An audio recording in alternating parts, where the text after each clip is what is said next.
There may be times in your life when you just might have to sit and cry and ask the Father for the reason why. At times come around. Thank you. When Carolyn asked me to do this, she said there would be a dozen or more people. And this is larger than a dozen, because I think a dozen is 12. So I'd like for all these people to stay and the rest of you to go home.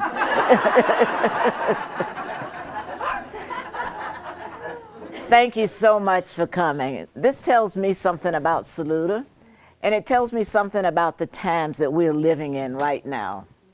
Because the things that I heard growing up, thank God, my children didn't hear all of those things. They heard some of them, but they have not lived the life that I have lived. They did not live the life, and I'm not living the life that my father and mother lived, because this is a different time. We're living in a different country.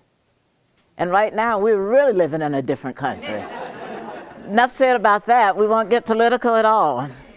But I am too happy to come and share with you my life in Saluda. I don't know if you realize it or not. I'm 82 years old, and I left here when I was 16 and went to Barbara Scotia College, an all-girls school. Thank God for Mr. Marable, who was principal of that school. He said, your father would have wanted you to go to college. You don't need to waste your brain. And then I had another teacher that wrote in my book, and I didn't have this written down, it's just coming now. And she said, big trees grow from little acorns. And I never knew what that meant. And I picked up an acorn and I said, oh my goodness, do you mean that these huge trees grew from something that small? And I started thinking about that. And I have told that story, not the story that it was given to me, but I've said that to children. Do you know how large acorn trees get? Do you know how small those acorns are when they start out? And this is what has happened in my life. I've become a big tree from a tiny acorn. Look at Saluda. There was nothing in Saluda for me growing up as a child. Because how many of you know Viner's Plantation? Only a few. That's where we lived when we came to Saluda, moving from Flat Rock, not far from Carl Sandburg. And I used to play with his daughters all the time. And they never called me anything other than little girl, because you didn't have a name. You either called young'un, pickaninny, nigger, and little black Sambo, all of those insulting names. And I had quite a few written down, but you don't need to hear them. You've heard them before. And we don't need to relive that, because like I said before, this is a different day. This is a different time. And my father wouldn't be happy about that. We passed Saluda School every morning from Viner's Plantation. I'm not sure how far it was, but it felt like it was 100 miles. We walked to school every morning down to the water pump. That was the schoolhouse. My father bought that schoolhouse and made it into a home for us. So there are two things that I have to remember. That's where I first started the school, I think. I'm not sure how old I was when I moved here, because we came from Flat Rock. But I can remember my father saying, we are moving, and we won't be here next week. And how are we going to get this house to our next place? That was amazing. When you tell children that, well, I always wonder, what are they thinking? Because I kept thinking, how are we going to get the horse down there? We had an ox, and I said, how are we going to get the oxen there? What are we going to do with all the things in this house? Are they going to fall over when we move the house? Because I thought we were going to move the whole house. And when I knew anything, we were down at Viner's Plantation. The fireplace logs were, to me, they were 10 feet long. I'd never seen wood that long in my life to be put in a fireplace to burn. And we had to cut wood. Nobody had a priority. My father had 4 children. He had 4 axes and 4 saws. How many of you use what they call a crosscut saw? A one-man cross-cut saw. Have you ever seen one? Has a handle. So I have some men here. The handle on one side is yay long. You learn to manage that thing. And you cut trees down because you heated your house with two things, wood and coal. We walked the railroad tracks as children to pick up the coal. We didn't buy it because you couldn't afford it. But thank God for the trains going from Saluda to Tryon, or coming from Tryon to Saluda, because when they got back together, after they've made 3 or 4 trips down the mountains, they would shake those cars, putting them back together, and all the coal would fall, and we'd be saying, yes, do it again, because we knew that was going to, that's what we used in the stove in the kitchen, because it lasts the longest and it heated the hottest. So we used some of that with wood to cook with. And there was always a fire somewhere in the house year round. You think it's hot now? It was hot then.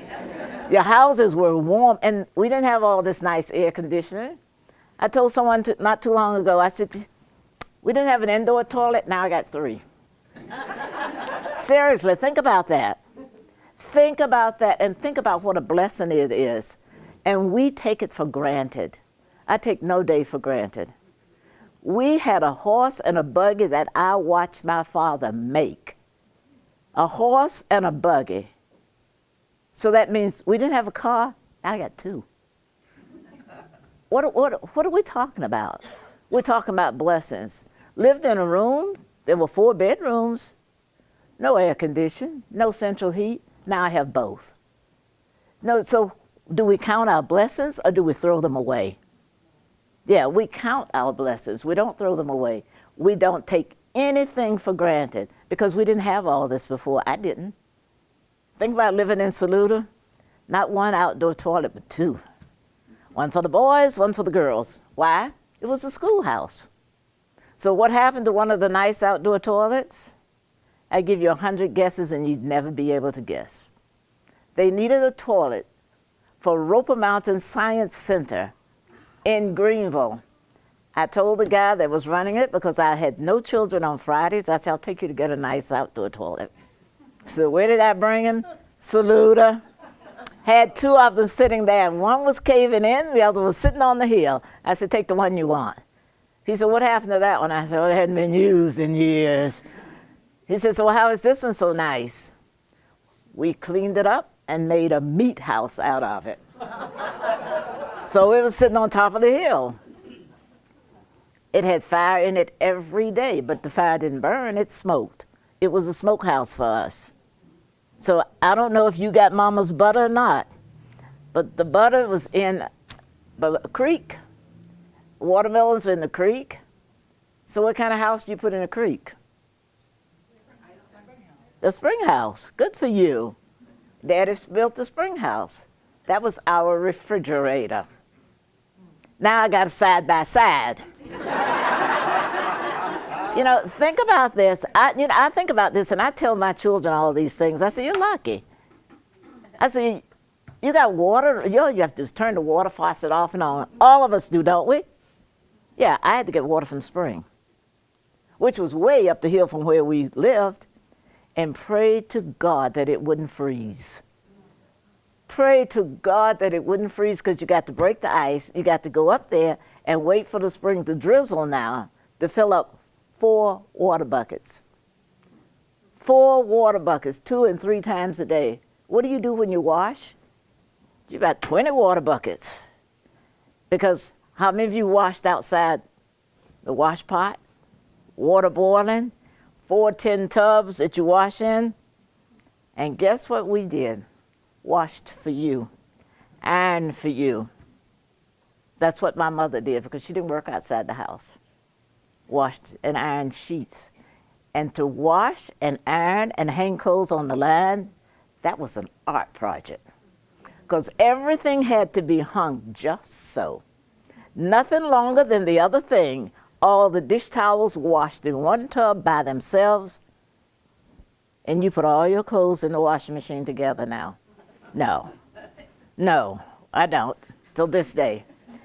I still wash and iron pillowcases and sheets. Sorry about that. I am so sorry. And I'm sorry for me because I grew up doing that and I can't get away from it.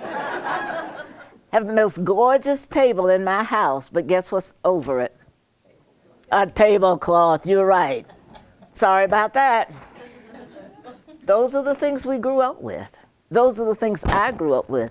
And most of you sitting here are over 50 years old. Oh yeah. Oh yeah. So we've had some good days and we've had some bad days. But growing up in Saluda, you walked after we moved down here, and the church was just up on the hill where Daddy preached. We could walk down across the railroad tracks and run across home to go get that knife that nobody had to cut a cake with, because you had dinner on the grounds every Sunday. Dinner on the grounds was every Sunday, because then everybody shared, and what did they do? They sat around and talked about what they had done. How many possums they had caught? How many rabbits do you have? How many hogs are you going to kill? Who has the best milk and butter? How much do you have? How much do you sell? And how much does it cost? But you didn't join in. You better not say anything in adults talking. You were seen as a child, but you were not heard.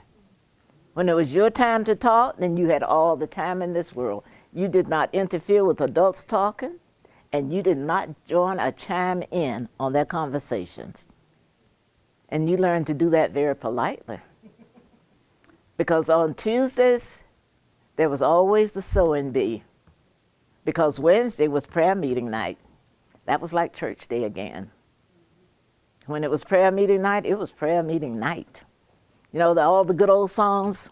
Oh yeah, you went to church and had church all over again. And a lot of people came to Daddy's church Wednesday nights, but they didn't come on Sunday. And I never understood that, but I never asked any questions. Why are all these people here Wednesday? Because they might not have service at their churches on Wednesdays, but most people did. That was amazing, but you never asked any questions and never asked why. You never ask why. Might not have been your business why. Adults were adults and children were children. We walked from the little house that was the schoolhouse, and we called it downtown Saluda. And up on the hill, Miss Counts was a little old lady, tall. I thought she was the tallest woman in the world. She'd always call you, baby, you going to the store? Come here. Yes, ma'am. But Miss Counts had an ugly mouth. And my mother did not like for me to be around her. And everything she'd say, I'd go home and ask Mama, Mama, what does so and such say? She said, and my mother was very soft-spoken. I wish you had known her. A very pretty lady, but very soft-spoken. Did you go see Miss Counts again? Yes, ma'am. I told you to stay from her. Mom, you told us you respect adults, and she called me, so I went to see what she wanted. And she said, I'll give you a nickel to bring me a box of snuff from the store. Couldn't buy snuff. You could buy it then, but you can't buy it now. And that's a good thing. But people you didn't take things for granted like that as children, because I don't think they used snuff and tobacco as bad then as they do now. So that was the thing, and you might have seen that same little snuff can, little round snuff can about that tall, silver. They kept that little can forever. And I thought, what do you do with that? And when I finally found that you put it in your mouth, bleh. I don't think I want that in my mouth, so I never smoked and I never drank, and I dipped snuff and chewed tobacco. No, those were out of my league. Being in a small town, you go to large towns and you love it. I thought Hendersonville was world without end. Until I found out in one of the stores, it had colored and white. So I went over to drink water that was white. Hadn't seen those signs before. They didn't have them in Saluda. I don't think I ever remember seeing those two signs in Saluda. So the person in the store came and grabbed me by the back of my neck and pulled me away. And he said, what are you doing? I said, I wanted some water. He said, that's your fountain over there. I said, I didn't want colored water.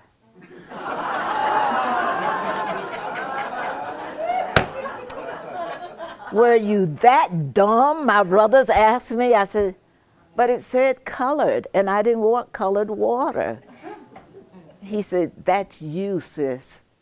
I said, what do you mean that's me? He said, that's who you are.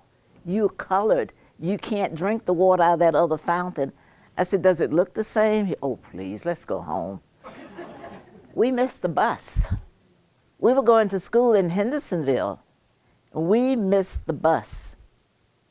So now we're hanging around to wait for Mr. Brooks, who works at the feed store, to bring us home because it's Wednesday and we have prayer meeting tonight.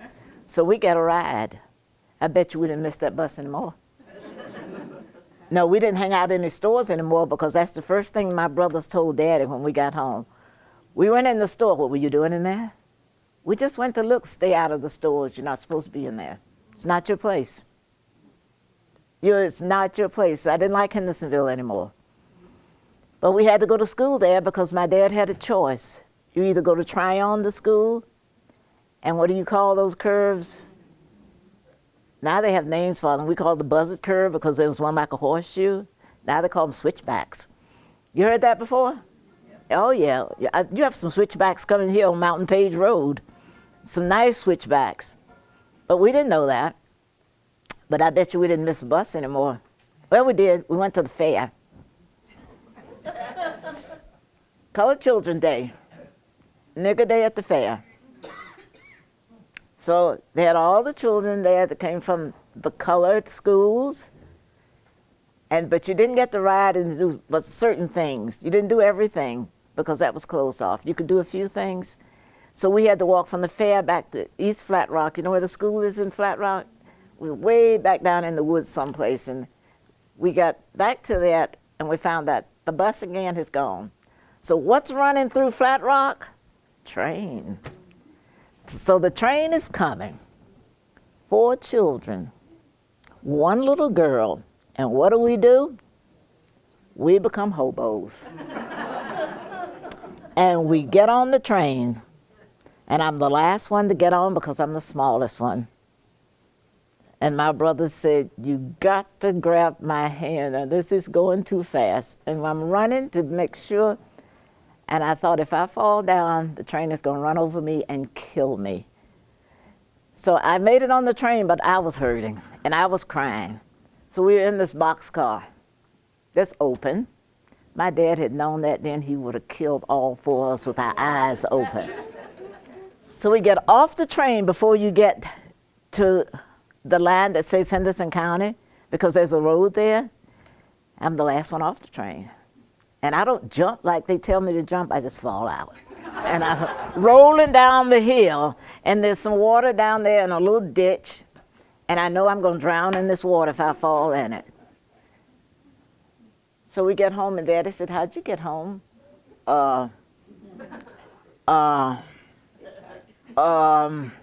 Nobody wants to tell this story because, number one, you shouldn't have been on the train. Only hobos do that. But we made it home. We finally had to tell the truth about how we got there. My daddy said, I'm not going to whip you this time because I think all of you got hurt. But the next time I have to whip you, I'm going to get you for old and new. You ever heard that before? You never heard that before, have you? Oh, you got paid for old and new, and you prayed to God that nothing would happen in your life so something new would come up and you get that double switching. And I think I might have been the worst child. I was the only girl. You think I was spoiled? No, not by any means. Anytime your daddy said, go get the hatchet and cut down 6 trees, and they better not be baby trees for something you've done, you find the biggest tree in the woods to cut down with a hatchet so you don't have to do 6. Seriously. And then you go, after a while, you just say, oh, this is fun. You cut a little bit on this side, a little bit on this side, a little bit on this side, a little bit on this side, and in a few minutes, that tree falls down. Now you got to cut it up, though. That was fun, but I'd rather have that punishment than to have to walk around crying for 10 minutes. It didn't hurt as bad as it felt. You just pretended so it'd hurry up and be over. But thank God for every switching that I got. And Daddy did, if he used his hand, he didn't have to hit you on your buttocks but one time, because you felt it. But he was a good dad. My mother was a good mother.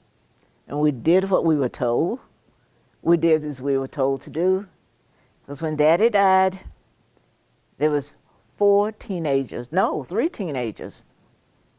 in the house. And my mother sitting in a wheelchair. And we knew there was nobody to tell us what to do. We had one hog to be killed. One hog. I'd never done it before because that was men's work. And my brothers looked at me and said, "You're going to have to help us." And I said, "No, I'm not." My mother looked and she said, "Yes, you will." So all of us in that little house down there that was a schoolhouse, Dad had everything out on the tree.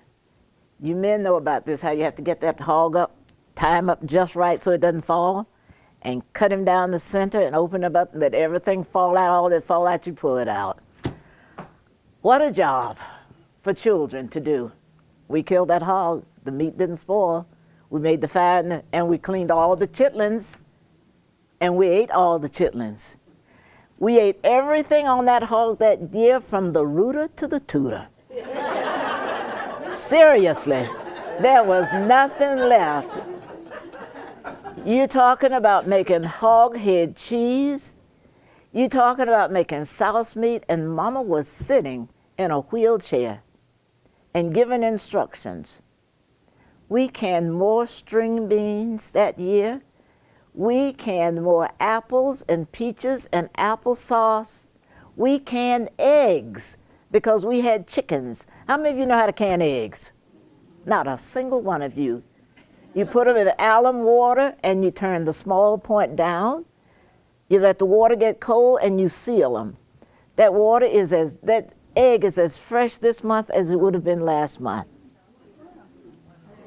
How did they know how to do that? How did people know how to do that? Why didn't they write the instructions down and put it in a book and sell it?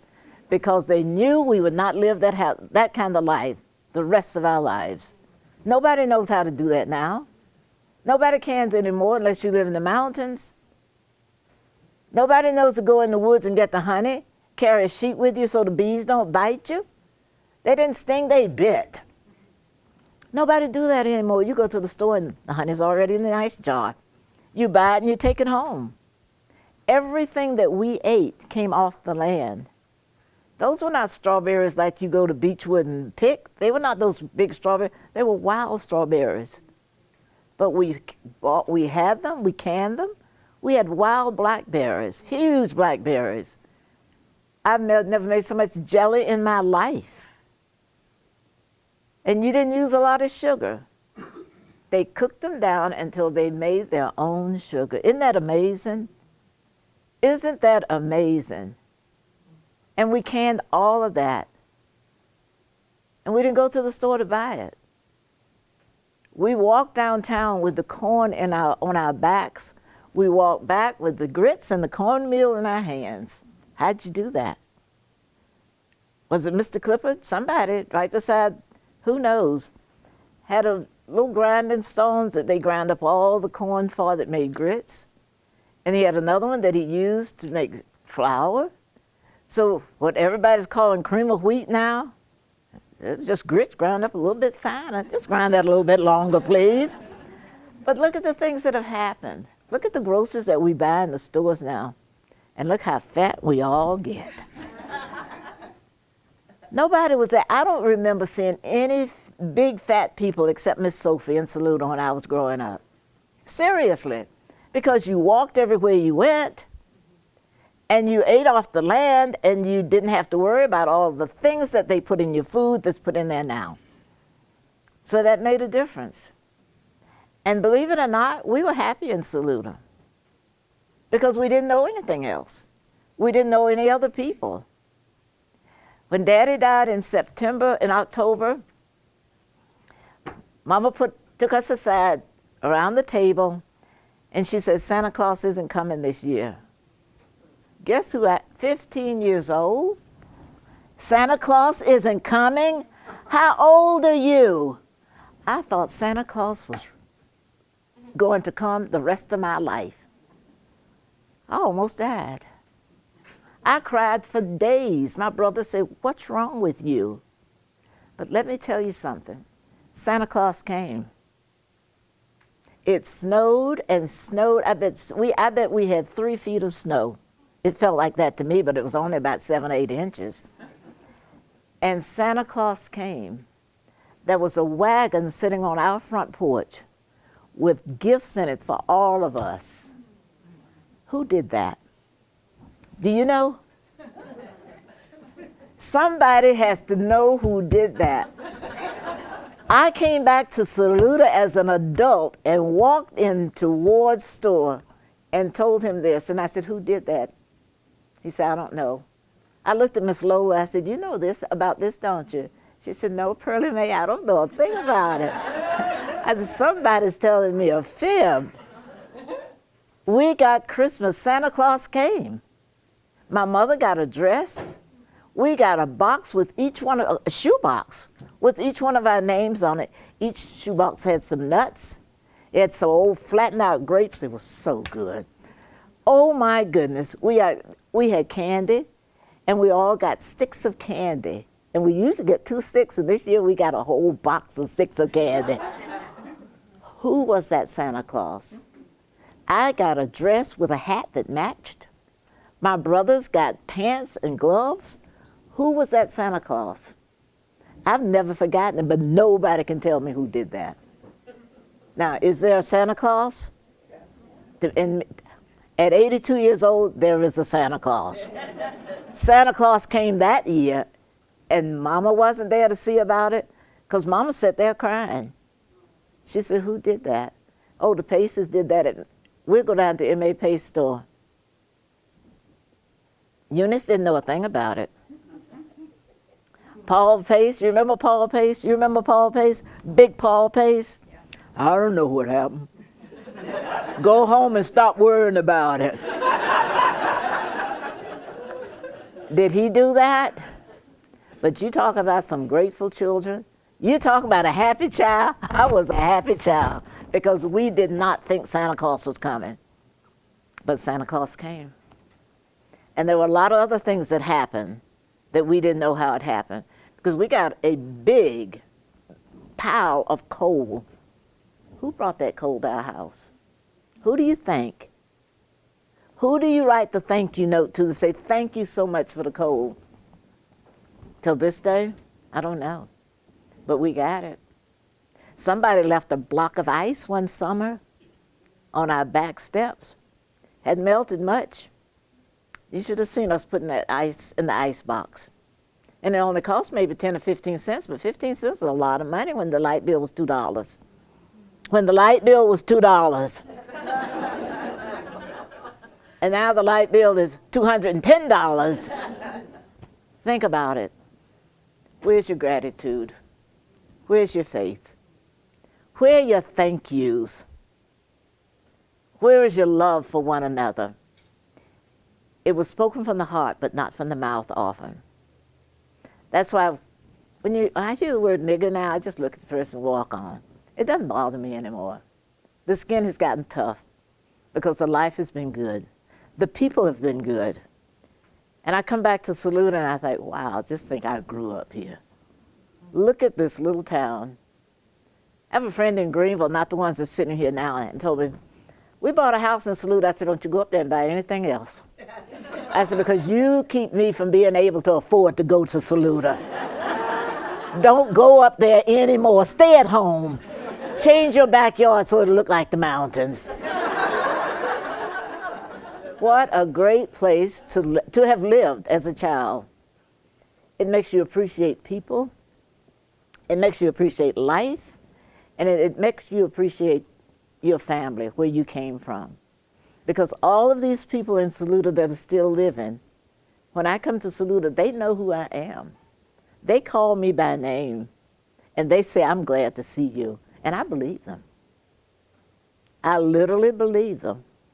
Because before Eunice died and I walked in the store, she said, oh my God, there's little Pearlie Mae. Little? That's right, we don't grow up. We don't grow up. Even as adults, to our parents, we don't grow up. We're still their children. And I come back to Saluda and I'm still a part of what was here when I left in 1953 to go away to college. Until someone burned the house, my boys brought their classmates up here from high school. Senior day. And I said, what'd you do on senior day? Because I'm teaching. I can't keep up with them. And they said, oh, we went to Saluda. I said, huh? For what? The house wasn't locked for a long time. So they come and go. I said, they say, oh, we got water out of the faucet in front. We sat on the porch. I said, why? Saluda. It's Saluda. And I thought, Saluda says something to you. And sitting on the porch, you didn't see the little old school. I wish we had a picture of it. But my father fed the chain gang on that porch. He said to me, go back in the kitchen and get all of the biscuits and the cornbread out of the warmer in the oven. You know what the warmer is? That top part of a wooden stove has 2 doors on it. That was the warmer. He said, look in the oven and see how much. You think we had ham in there? Pan full of fat back. That was as good as a hamburger back in the day. Bring the fat back, whole cake of bread. How many of you know what that is? Look at that, one hand. Just a piece of bread, you put in there and you just flatten it out. Put it in the oven and let it cook and you break off of it. So I take all this out there and they eat every bit of it. All of that fat bag's gone. What are we going to eat now that he has fed this to the chain gang? So when they left, and they are chained together, and walked down the hill, I looked at my dad, I said, Daddy, why did you feed them? He looked at me and said, they're God's children too. He says, and you don't know why they're there, and I don't know why they're there, and it's not our business, but it's our business to help take care of them. And I went back to the kitchen with that empty black pan in my hand. Now we don't have anything to eat. So you just go to the meat house and cut off some more fat back and you put it in the pan and you put it in the oven because you didn't fry it on the top of the stove. And when I got to Greenville, that was all new to me, to see people fry bacon on top of the stove. We put our bacon in the stove, but we also had home-cooked bacon, and it was yay thick, and that you get from the store, yay thick. And I thought, wow, so you may have to make a new fire in the stove, so that means the house is going to get pretty warm. But the kitchen is always far enough away from the bedrooms that it doesn't bother them. So we cooked some more fat back, made some more biscuits, made another whole cake of bread, and another pan of cornbread, and you're ready to go again. So we go off to school and come back, and there's no whole cake left, because guess what? Daddy made a blackberry pie, and he took that bread and put it in the pie. He didn't make his own dough and roll it out and put it in there. Okay, so what's for dinner? Cornbread, buttermilk, and blackberry pie. That's it. How many of you have that for dinner tonight? No. Things have changed. Things have changed. Where is your faith?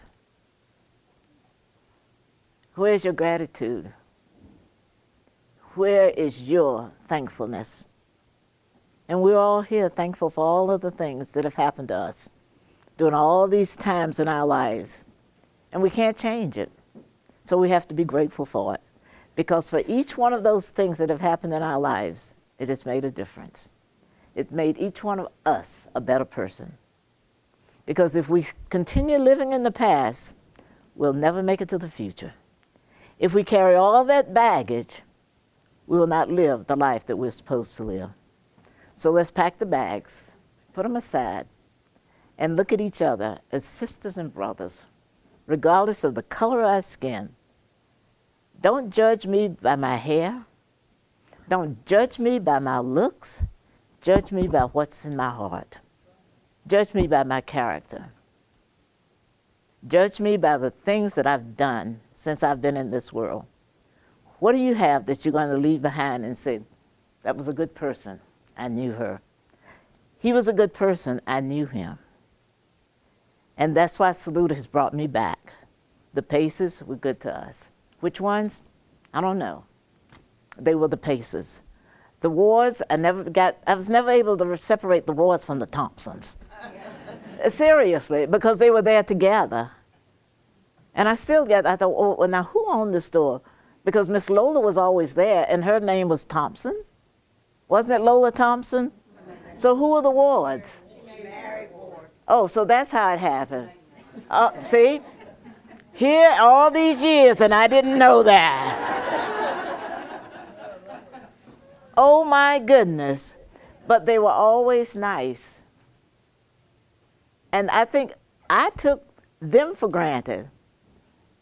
Walking from Vanner's Plantation to the school, it's cold.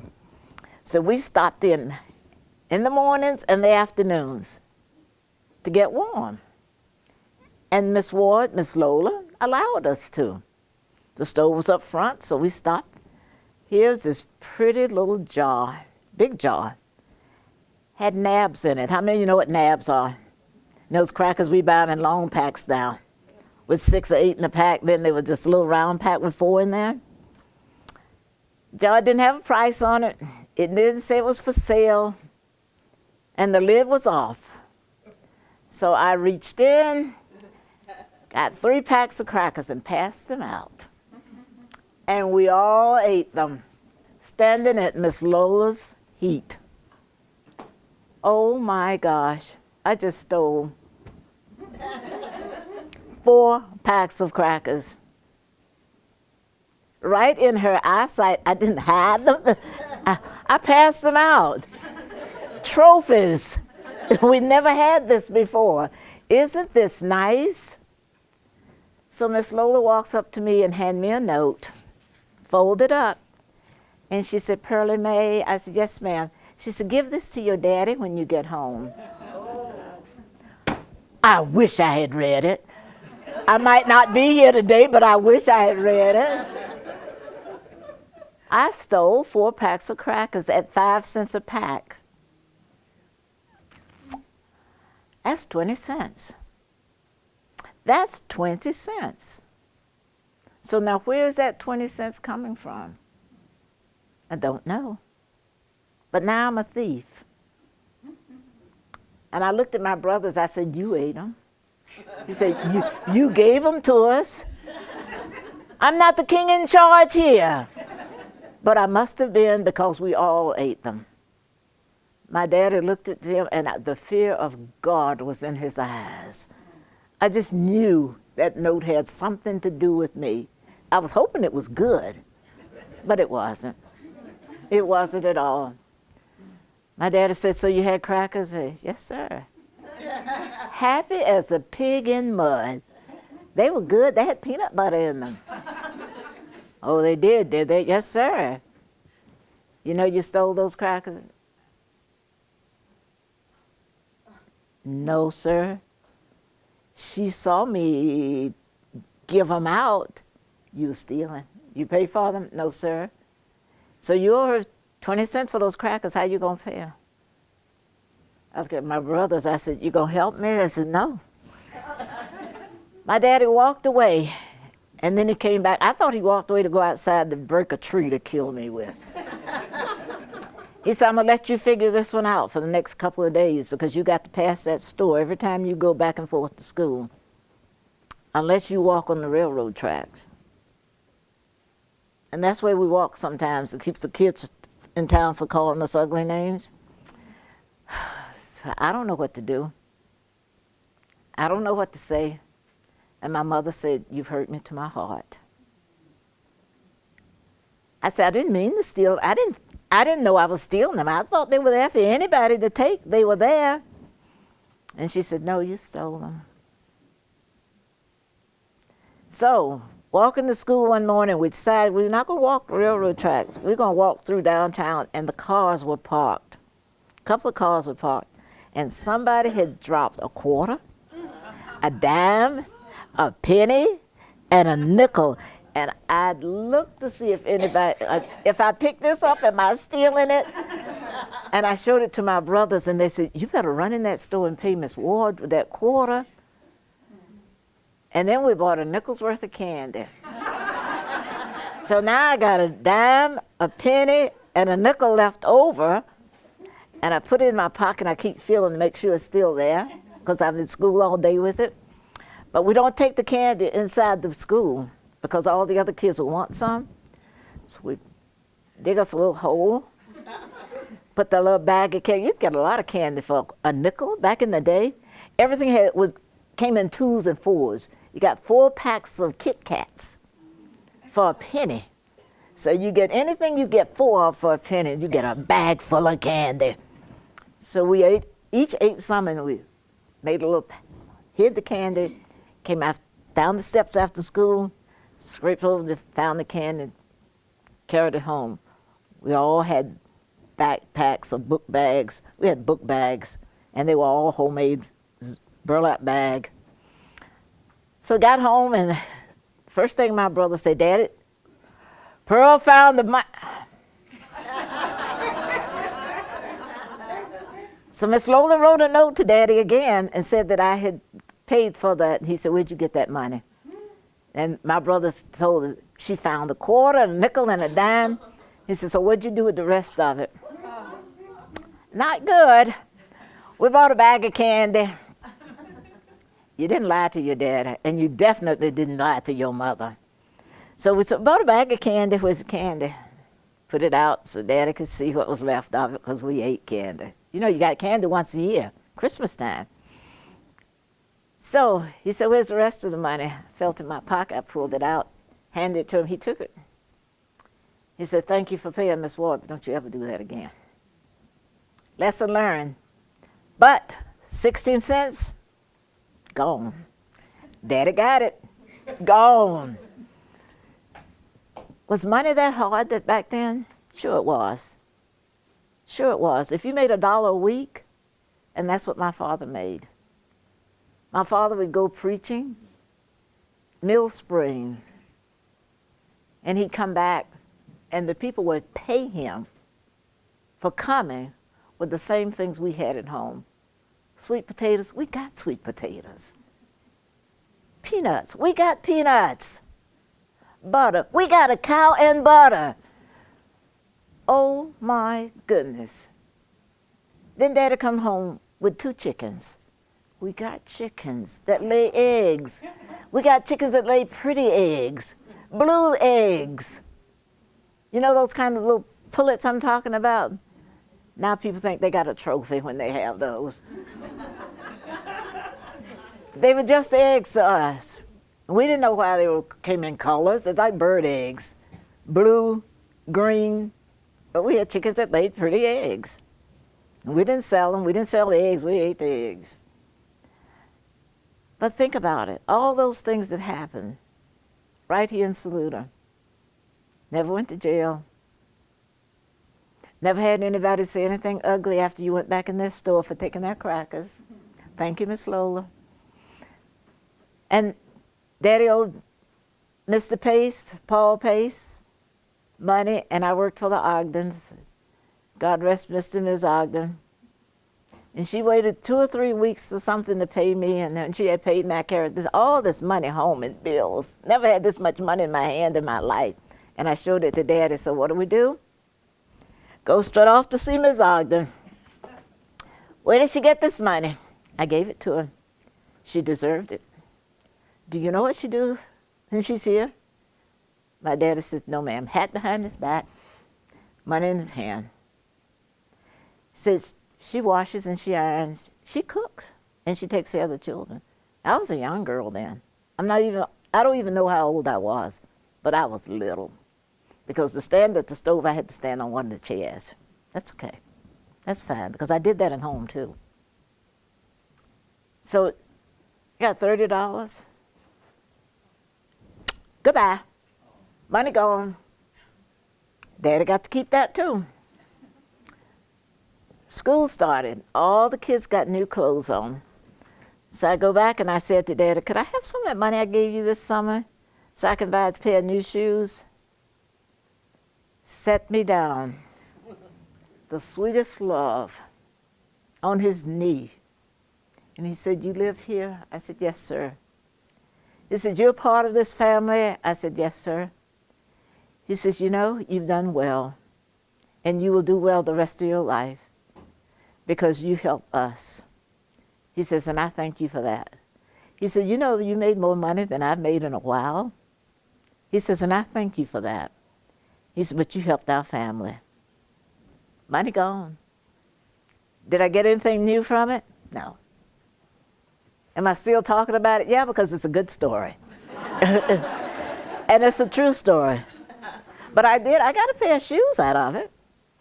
And you'll never know where this store was because you did not live back in the day.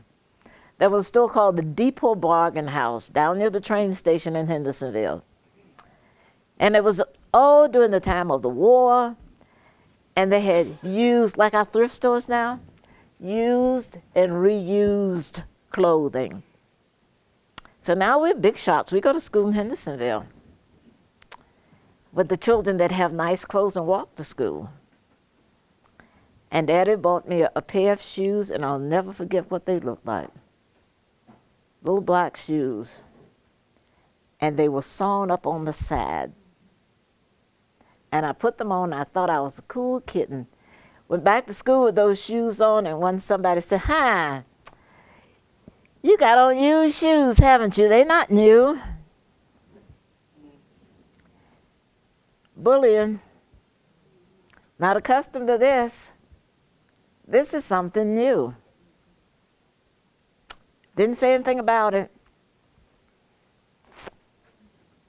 Looked at those shoes, wore them home that day, put them on in the mornings when I left, but they never got to school again. When I got to school, I had on those old shoes that I still wanted a new pair for because I didn't want to hear the kids talk about my used shoes. Clothes almost the same way, but Mama could beat the devil out of a sewing machine. She could whip up a little dress overnight, and it would be cute. So I had some cute dresses because the man came by and sold cloth. Don't know where he came from, but Mama made the dresses, and I wore them. Got in high school, everybody's buying little pleated wool skirts, little jackets, but they walk to school.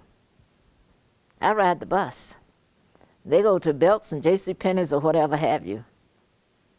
But I come from little Saluda where people don't amount to anything, especially black people.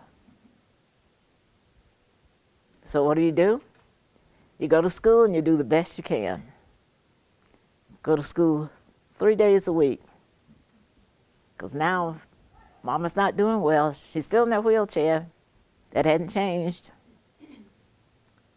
So the kids talk about you now because you catch the bus to come to school and you have to leave early to go home because the last bus runs at 3:37.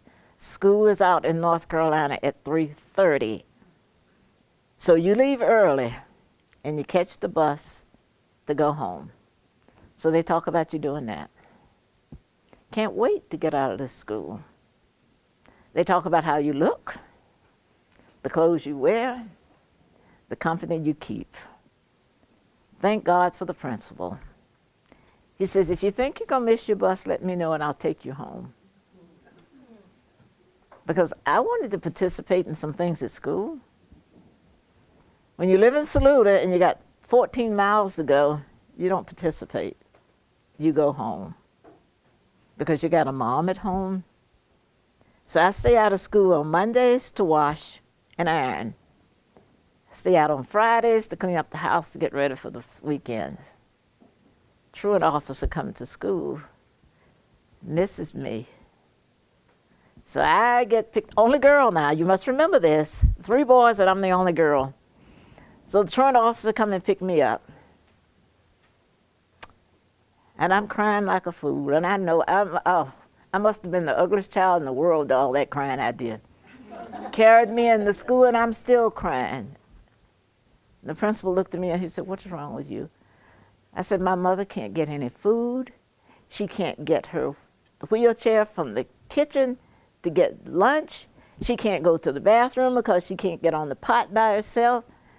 And I said, "I don't know what she's going to do. She might be dead when I get back home. She might have fallen." I gave him every excuse in this world. I knew that my mother wouldn't be living when I got back home that day. So when I got home that afternoon, up comes this little lady with her pretty little suit on and walking proudly with her little heels on. "You must be Pearlie Mae." I said, "I am. Your mother tells me you do all this washing by yourself." And I started saying, "You see anybody else can do it?" And I've been accused of having a smart mouth anyway. So I said, "Yes, I've been doing this for several years now."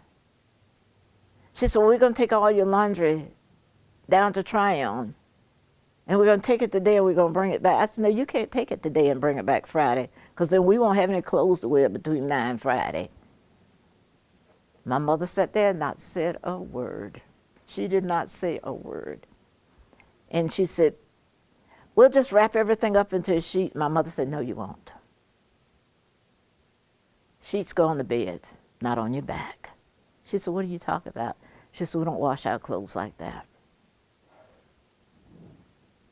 That lady looked at me and she said, "Could you choose another day to wash your clothing?" I said, "I don't know, I haven't done that before." "Well, you have to go to school. You can't miss school." So guess when I washed? So they wouldn't take our laundry. After school on Mondays. Fixed all of Mama's food and put it in front of her so we could go to school, so the truant officer wouldn't take me, not my brothers. They never got caught. I was the one that got caught because each one of us stayed home a day. But I stayed home 2 days. So the clothes got washed in the afternoon and they got hung on the line. And I told you the hang clothes on the line at my mother's house was an art project. I mean, it was truly, and I still have the project going. And I still hang clothes outside.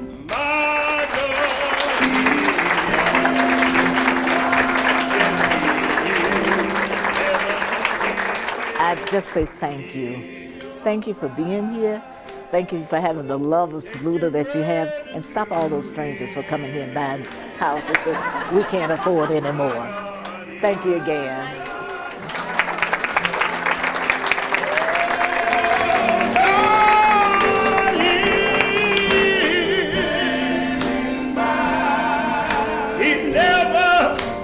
Never to be